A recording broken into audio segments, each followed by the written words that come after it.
My parents they are not in a position of providing for my finances.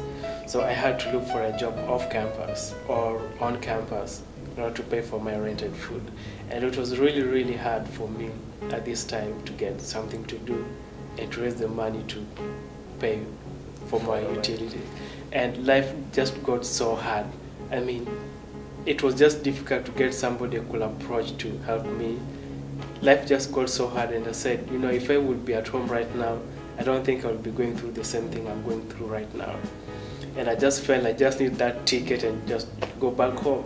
People from other cultures that you may be interacting with may have grown up with values and beliefs that differ from yours.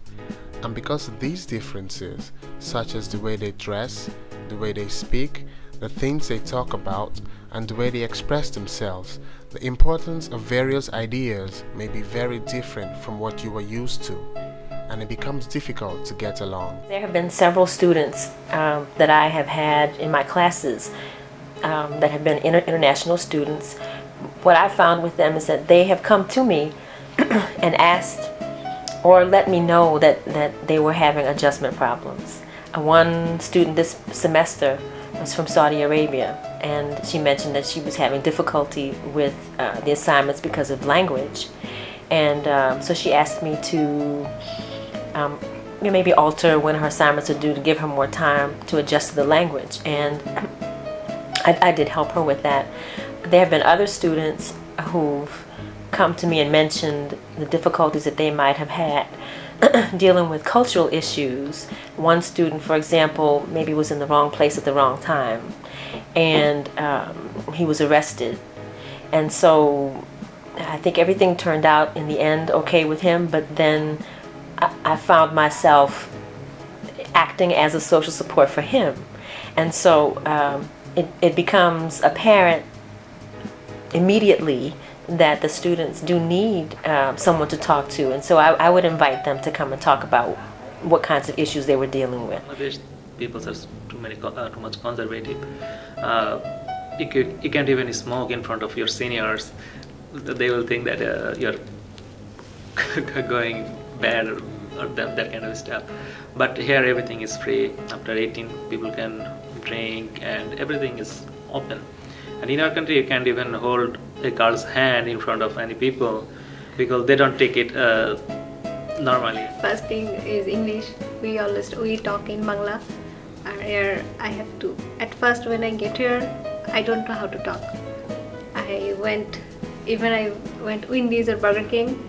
I feel too much shy to order something, and now I try to get used to. But still, I have a cousin that also went to school here, and she's from the British part, so she already spoke English. And what happened is that since sometimes we would hang out together, since I didn't know that much people, sometimes people would say things and she would speak for me, which I didn't like, because I felt like for me to learn the language I have to use it, and I didn't like the feeling of being assisted, you know. I wanted like to try to speak, and then if the person tells me, oh, I don't understand what you're saying, now maybe she can help me if needed. Back at home, we have never experienced an hike, and it occurred when the temperatures were very high. So the temperatures are high, then there is this storm. The feeling that I had mostly was how to adapt into it and how to take control. And during that time there was no electricity, there was no power, so I had to depend on canned food, and it was cold. Life was just miserable. Because of the fact that I am from New Orleans and came to Houston because of the Katrina experience, you know, I can look at the whole experience multidimensionally from an individual standpoint. I know what I experienced, and there are differences just from one region in the United States to another. And I understand the impact of the dispersal of all of the African Americans from New Orleans all over the country. So I know that New Orleans now will change. The whole culture has changed, and so all of those people will probably share some of the experiences that the international students have shared. So I understand it from, you know, an academic standpoint as well as a personal standpoint. I was always told when I grew up, focus more on the destination. Don't pay attention to the journey. The journey is not always going to be smooth. And as people always say, pain is happiness. Good things don't come easily. So I just have to follow this journey. I'm going to have my ups and downs, but at the end of it all, I know what I really want. So taking the journey is a big step. And we know a journey starts just with a step. The thing is, keep your mind open for anything that you're going to meet. Like, even if you came to America and learned about different cultures, not even just American culture, just anything, like, be open-minded, and then don't be intimidated by what you meet here. Don't say, oh, because there's this, I'll close myself off. No, intimidation is your worst enemy. Do not let that rule you. The only way you can succeed in America is if you rise above the stereotypes or rise above whatever intimidation or whatever you're faced with, and just be yourself. Come to the US with an attitude you are coming to learn, not you're coming to enjoy the life in the life in the US. Not the things you see on TV is what is going on here. Everything that people see on TV is totally different from what's really on the ground. Even the celebrities themselves don't live that life.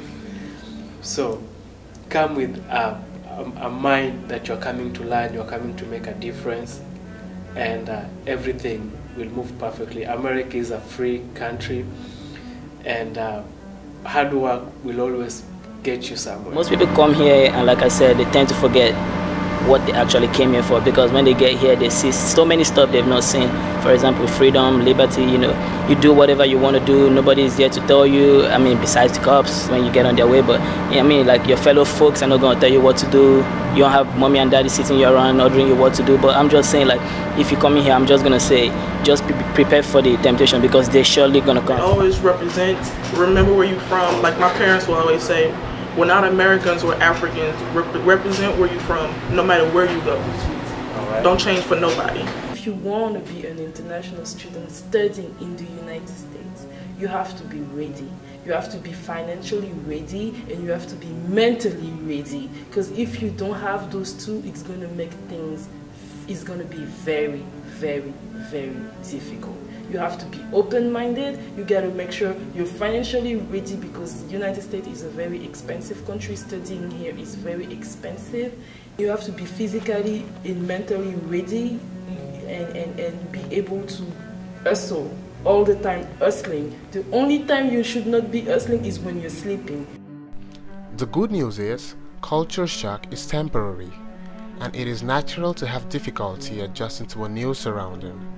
It is your zeal, dedication, and determination that gets the better of your situation.